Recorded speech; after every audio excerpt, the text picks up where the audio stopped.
कौन आपण व्यवसाय करुचंती व्यवसाय रे आपणकर जतिकी सफलता हवा कथा हो पारुना कि पैसा आसुची किंतु से सब खर्च रे चली जाउची।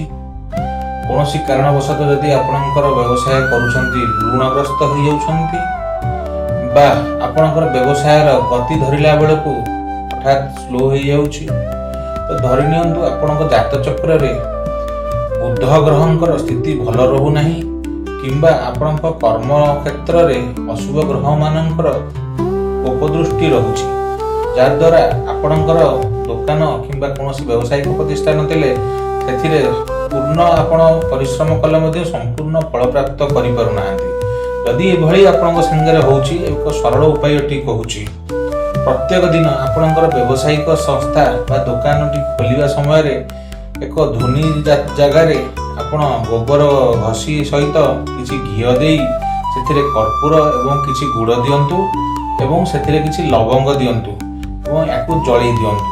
एथिरु जो धुआं बाहरिबो धीरे धीरे से दुकान बा ऑफिस भितर बा व्यावसायिक प्रतिष्ठान भितर चारिआडे माडी जीवो। एई भरी लगातार आपण 21 दिन कला भितरे आपणको दुकान रे समस्त नकारात्मक शक्ति बा व्यावसायिक प्रतिष्ठान समस्त नकारात्मक शक्ति चली जीवो।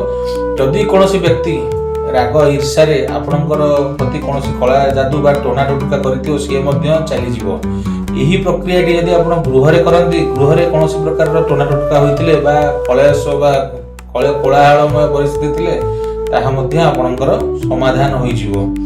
यह व्यतीत जदि यह समाधान न होई परुछि आपण तले दिया जाइथिया नंबर रे आम सह जोगाजोग कले आमे आपणकर जात चक्र अनुसार समस्त प्रकार समाधान करि देई परिबु।